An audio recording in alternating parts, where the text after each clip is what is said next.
All right, guys, thank you so much for tuning into Island Gal. Listen, this is another video I'm bringing to you, and this time, this is about me celebrating my 1 year anniversary here in beautiful Ghana, West Africa. So, yeah, let's get into this, guys. We're gonna do a recap of my 1 year anniversary here in Ghana. February, sorry, 2024. February 25th was the year that I moved to Ghana. So I packed my stuff and moved from the Bahamas, and I went into the US for 2 to 3 years, save a few dollars, and then me and my family, and then we moved here to Ghana. And 1 year later, I am still here in Ghana, no matter the naysay, and all the advice that people gave, all the persons who are leaving. I am still here. So, guys, stay tuned and let's get into this. How I am surviving here in Ghana after 1 year. All right.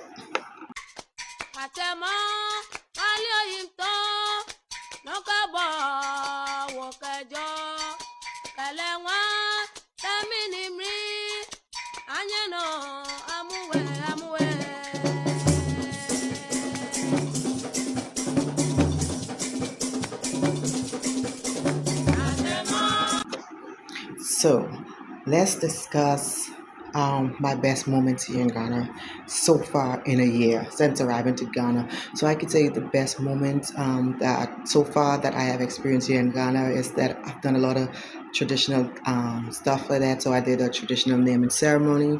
I was at a traditional wedding. I did a traditional funeral. Um, what else? And I visited a lot of different traditional places and stuff like that. So I did a few like little tours or sightseeing and different stuff. So these are like my best moments here in Ghana so far. I have plenty more to go. I have not been out of the eastern region as yet, like to say go down into the Cape Coast area in the western or the northern or the central part of Ghana. And I have not done none of that as yet within a year. And there's a reason for that. It's because I'm trying to stay here forever. So I am not spending all of what I have just to go sightseeing and do tours. So I'm here for good. So there will be many opportunities for me to go visit those areas and stuff like that. So for now, I'm just exploring the eastern region where I'm at, parts of Accra, Tema and those areas and stuff for now being. So it has been good so far. Um, the people here are welcoming, nice. I am known now in the community. People know me, so when they see me, they hail and everything. So it's no big issue, no big deal. Everything is just as normal, when someone moves to a different country and stuff like that. But being, of the same race, you kind of blend in. So there's no, difference and stuff like that. Okay, so what would be a bad experience?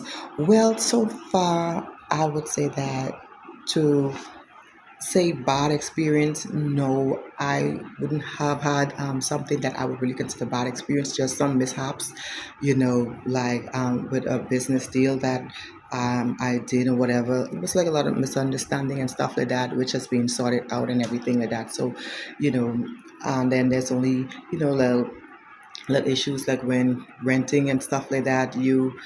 Once you rent a place or whatever, you're basically responsible for it. Your landlord don't care to come back and fix nothing. They just tell you do it, and then just let them know what you did, and then they just top it off maybe with an extra month rent or whatever according to the what you spend. So no, really nothing to say. Well, oh, I'm going through this big situation to have me stressing and everything. That no, so far none of that.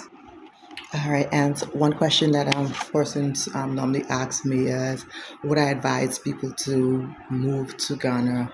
Hell, yeah, I would. But is it affordable? Yes, but we must be mindful, even with that, because you can come here with thousands of thousands, $50,000 US dollars, and you can spend that in 6 months and be broke. So you have to be mindful of a lot of things when coming here. So even when I'm telling people, like, you have to be mindful, you have to avoid certain areas. Not that you can't visit these areas, but you can't, plan to live in these areas with that, especially if you don't have an income. Work. Persons ask me, do you work? So far, no, I'm not working. Um, what happened is I bought a a keke, something as a tricycle bike that you'll see around all the places in Ghana. And so I get paid from that on a daily base. So money comes in from that on a daily base. But we're selling it. But money comes in from that. I bring money from that and stuff like that. So no, I don't work. And then my fiance went back because we want to start building, and because of the the house, the size of the house that we want to build, and the basis that we want to do some Airbnb in the future, he decided to go back and say, to make some extra funds to come back. And so once we start, there wouldn't be any hiccups in that. What Another question? What have I accomplished since being here in Ghana in a year? So what I've accomplished is I've gotten my citizenship so far within the year. Being in Ghana, at least in 9 months of my time being here, I've gotten my citizenship. Yes. I purchased an acre of land where we're going to build our home and put some Airbnbs there. And then I have also purchased 5 acres of farmland where I am starting to do farming and stuff like that. I already dig my fish pond.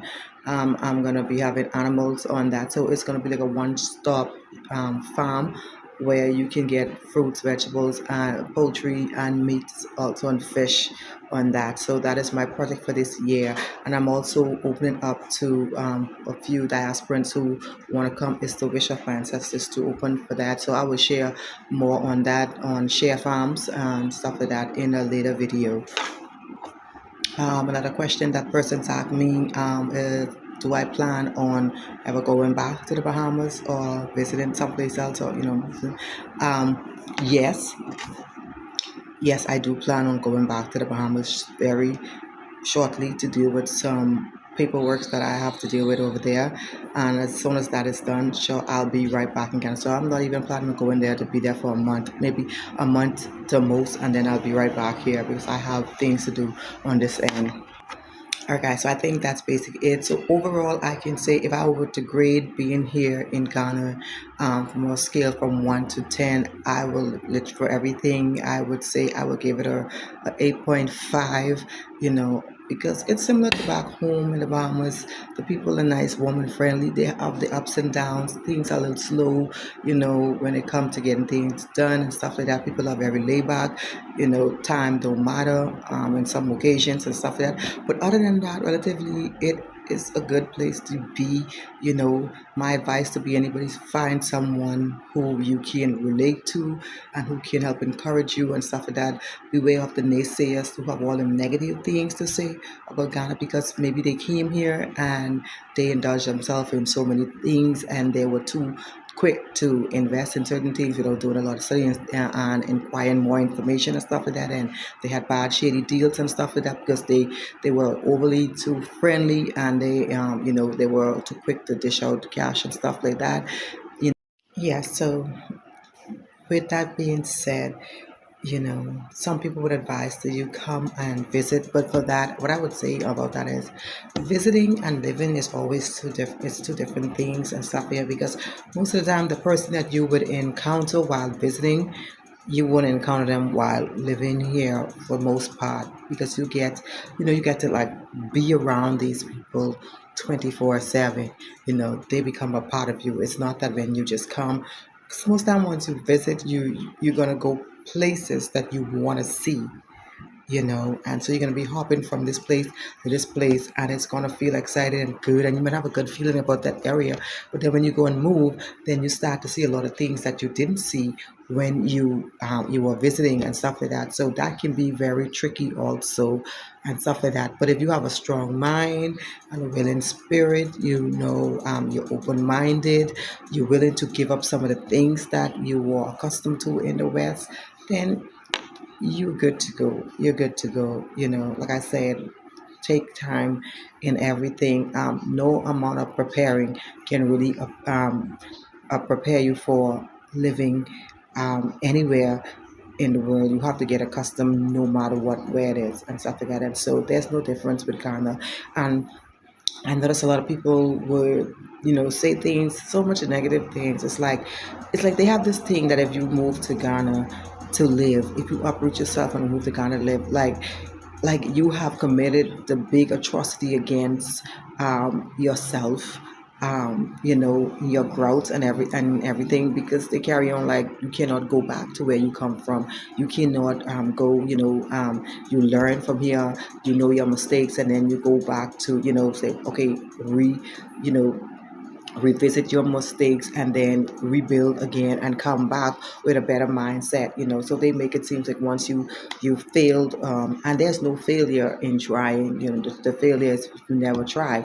But once you come and you experience difficulties and stuff like that, people look at it like, oh, I told you so, whatever. But no, the best teacher is experience. So experiment is your experience and stuff like that. So that's the best teacher, and that's how you get to learn no matter what. You understand? So there's nothing wrong with, falling. So the goal is to get back up and continue going. And so that's my advice to you guys. Do not, mind those that are scary, to make this journey and stuff. They are fearful. Do not allow anybody to make you fearful. Do not allow anybody to discourage you. What you feel deep down in yourself is something that you want to do. You go ahead, you follow your instinct, your intuition. You do that for yourself.